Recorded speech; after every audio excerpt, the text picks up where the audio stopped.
안녕하세요. 우리 동네 수의사 유휘진입니다. 반갑습니다. 저번 시간에 사료를 고르는 꿀팁 4가지 설명해 보았었는데 오늘은 처방식 사료에 대해서 설명을 약간 해볼까 합니다. 처방식 사료란 일반식 사료와 달리 영양학적 관리가 필요한 특히나 질환을 앓고 있는 아이들에게 급여하는 사료입니다. 보통은 피부, 관절, 간, 신장 등의 정말 다양한 처방식 사료가 나오는데요. 오늘은 그 중에서 피부, 알러지 사료에 대해서 설명을 해보도록 하겠습니다.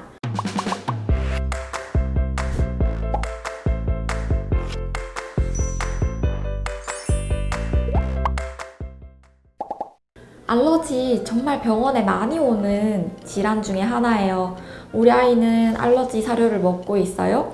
알러지 사료를 먹었는데도 간지러워하고 끓고 기병이 계속 재발하고 피부병을 계속 앓고 있습니다 라고 보호자님들이 불편감을 많이 호소하십니다. 특히 강아지들도 고통스러울 수밖에 없어요. 잠을 못 잘 정도로 끓는 아이들을 보면 보호자님들은 안타깝지만 또 해결할 줄 방안은 크게 많지 않으니까 모두가 같이 고생하는 질환이죠. 그래서 오늘의 진짜 주제는 알러지 사료를 먹는데도 우리 아이가 도대체 왜 끓을까? 알러지 사료를 얼마나 적합하게 내가 먹고 있는 게 맞는가? 이런 것들을 조금 알아보도록 하겠습니다. 우선 처방식 사료 처음에 급여할 때 항상 보호자님들이 임의로 급여를 하시는 분들도 좀 있어요. 그래서 보통은 옆에 아이가 저 사료를 먹었더니 안 끓더라 라는 소문을 듣고 미리 처방받아서 급여하시는 분들도 계신데 항상 처방식 사료는 첫 번째로 진단을 받고 알맞은 사료를 수의사 선생님께 상담을 받고 결정하시면 제일 좋겠습니다. 알러지 사료를 먹는데도 도대체 왜 끓을까? 원인의 첫 번째는 식이 알러지가 아닌데 아토피인데 식이 알러지라고 생각하고 알러지 사료를 먹는 경우예요. 조금 헷갈리시죠? 식이 알러지랑 아토피랑 도대체 뭐가 다르지? 하시는 분들도 계실 텐데요. 우선은 알러지란 어떠한 세상에 있는 모든 물질에 어떠한 물질에 대해서 몸에서는 나쁜 물질이 아닌데 세포가 면역 반응을 하면서 이 물질은 나쁜 물질이다 하고 공격을 하면서 나타나는 반응들을 말해요. 막 간지러워하기도 하고 발적이 일어나고 염증이 일어나고 이런 반응들을 말하는데 알러지는 크게 2가지로 나눌 수 있어요. 크게 첫 번째는 식이성 알러지 그리고 환경에서 오는 아토피를 말합니다. 식이 알러지 같은 경우에는 말 그대로 우리 몸에서 나쁜 물질이다 인식하는 것이 식이, 음식이라는 말이고요. 그리고 아토피란 우리 몸에서 나쁜 물질이다 인식하는 것이 환경에서 나와요. 보통 진먼지 진드기도 있을 거고 그럼 꽃가루 같은 것도 있을 거고요. 그런 것들에 대해서 조금은 더 생각을 해보고 본인의 강아지가 식이 알러지인지 혹은 아토피인지 조금 선생님과 상담을 해보시면 좋겠습니다. 그리고 두 번째는 알러지 사료를 먹고 있어요 라고 하지만 진짜 알러지 사료를 먹고 있는가에 대한 거예요.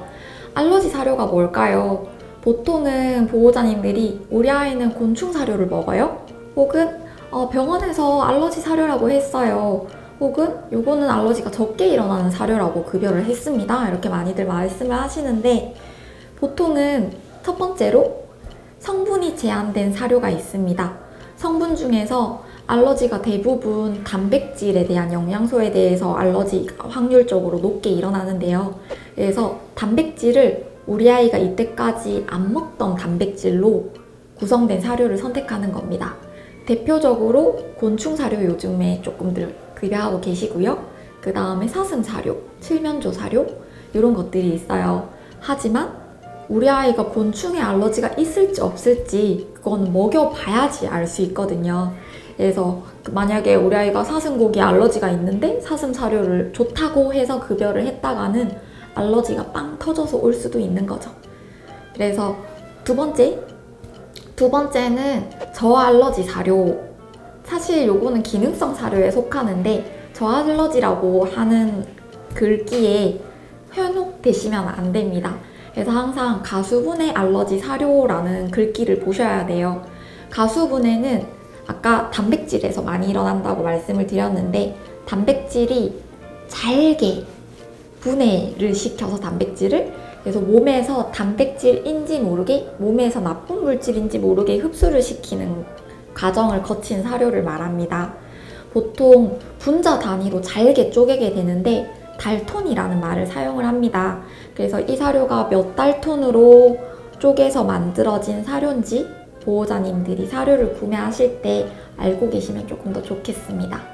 그리고 세 번째, 알러지 사료를 먹고 있는데 간식을 같이 먹고 있어요. 알러지 사료로는 가수분해를 선택했음에도 사료를 섞어 먹이고 계세요. 혹은 영양제를 간식처럼 생긴 영양제들을 급여하시고 있으시는 보호자님들이 많으세요. 절대 그러시면 안 됩니다. 다른 걸 섞어 먹이는데 가수분해 사료를 급여한다는 건 사실 사료의 목적성을 완전히 잃게 되는 것이거든요. 그래서 만약에 알러지 사료를 급여한다면 딱 그 사료만 급여를 하시는 게 우리 아이가 이 사료가 맞는지 안 맞는지 알 수 있는 방법 중에 하나입니다. 세 번째는 기간을 좀 지켜서 급여해야 되는 사료예요. 기간을 안 지키는 경우가 있습니다. 그래서 보통은 일주일밖에 안 먹고도 우리 아이가 끓어요 라고 오세요. 사실은 그 사료는 최소 8주는 먹어야지 알 수 있어요. 저는 진료 볼 때 보호자님께 16주라고 말씀을 드리거든요. 조금 기간을 멀리 잡아서 최소는 8주는 그 사료를 먹고 계셔야 이 사료가 가수분해 알러지 사료가 통하는지 안 통하는지 알 수 있어요. 그래서 보통은 관리 방법으로 알러지 사료를 선택을 하시는데 사실은 이 방법은 진단과도 연관이 있거든요. 그래서 8주 동안 가수분해 알러지 사료를 먹였을 때 아이가 10 정도 끓다가 5 정도밖에 안 끓는다. 혹은 정말 많이 사라졌다. 한 달에 3번은 병원을 갔었는데 이제는 2달에 한 번 가게 됐다. 라고 말씀을 하시면 요거는 효과는 적지만 우리 아이에게 단백질에 알러지가 있구나 라고 반대로 진단이 가능하세요. 그래서 8주 요거는 꼭 기억을 하셨으면 좋겠습니다. 다섯 번째는 아까 분자 단위로 달톤이라는 말씀을 짧게 드렸었는데 달톤이 얼마인지 보시고 만약에 10,000달톤 이하부터 알러지가 어느 정도 가수분해 됐다고 하는데 어떤 사료는 1000달톤, 어떤 사료는 500달톤 숫자가 작을수록 더욱더 가수분해를 잘게 시켜서 효과가 좋은 사료라고 보시면 돼요. 대신에 모두 분자가 작다고 좋은 사료는 아니고 우리 아이에게 맞는 사료를 선택하시면 됩니다. 보통 조금 큰 달톤을 먼저 시작하셨으면 이 사료가 안 듣는다, 우리 아이는 단백질 알러지가 아니구나 바로 생각하는 것이 아니라 조금 더 작은 달톤, 다른 회사의 사료를 선택해서 다시 한 번 더 시도를 해보시고 그 다음에 또 단백질 원도 약간은 의미가 좀 있어요. 가수분해 시켰는데 단백질 원이 의미가 없는 게 아닌가요? 라고도 생각할 수 있지만 이게 모두 똑같은 단위로 쪼개는 건 아니거든요. 평균 1000달톤 이렇게 표시가 되어 있기 때문에 쪼개는 과정 중에서도 어떤 분자는 조금 크게 쪼개져 있고 어떤 거는 조금 더 잘게 쪼개져 있어요. 큰 입자가 몸의 면역 반응에 걸리게 되면 요거는 또 알러지 반응이 발생하게 되는 원인이 될 수 있기 때문에 우리 아이의 가수분해 사료는 닭고기로 이루어진 것이다. 근데 우리 아이는 이때까지 닭고기를 먹였을 때 좀 알러지 반응이 있다라고 하시면 다른 브랜드, 다른 단백질 원을 사용한 달톤인 다른 사료를 선택하시면 되겠습니다. 알러지 사료를 먹는데 왜 자꾸 끓는가에 대해서 설명을 조금 해봤습니다. 그러면 보호자님들이 항상 질문하는 게 있어요. 이 사료는 그럼 평생 먹어야 되나요? 우리 아이는 단백질을 그러면 평생 가수분해 된 것만 먹고 살아야 합니까?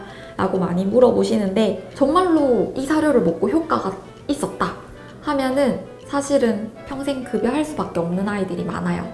대신에 노령견이 되면서 피부 말고 더욱더 몸에 중요한 장기들이 탈이 나기 시작해요. 심장, 신장, 간. 그래서 이런 쪽이 문제가 생기기 시작하면 사실은 거기가 안 좋은데 무조건 피부에만 집중을 할 수는 없거든요. 그래서 그 부분에 대해서는 조금 더 중요한 질병에 맞게 알러지를 일부는 조금 포기하더라도 그쪽에 맞춰서 사료를 급여하게 되는 게 더 좋은 방법이 되겠고요. 새로운 단백질을 저는 시도를 조금씩은 해보라고 말씀을 드려요. 평생 가수분해된 것만 먹고 살기에는 아이의 행복과 삶의 질에도 영향을 좀 줄 수 있고요. 그리고 지금 급여하는 사료가 효과가 있다 한들 또 언젠가는 또 탈이 나기도 하거든요. 그래서 조금 효과가 있고 피부가 안정화된 다음에는 그 다음엔 새로운 음식을 시도를 해보되 대신에 음식에 대한 알러지는 지연형 알러지라는 것도 있어요. 먹였을 때 무조건 바로 반응을 보이는가? 이런 것도 있긴 하지만 지연형 알러지는 음식을 먹이고도 2주가 지나서 끓기 시작하는 것도 있거든요. 그래서 그런 경우에는 새로운 음식을 시작하고 그 다음에 2주 동안에 알러지 반응, 끓고 눈을 간지러워하고 하는 행동이 있는지 없는지 살펴본 후 조금씩 급여 가능한 음식을 늘려보면 되겠습니다. 오늘 알러지 사료에 대해서 설명을 해보았는데 유익한 시간이 되셨으면 좋겠습니다. 도움이 되셨다면 구독과 좋아요 부탁드립니다. 감사합니다.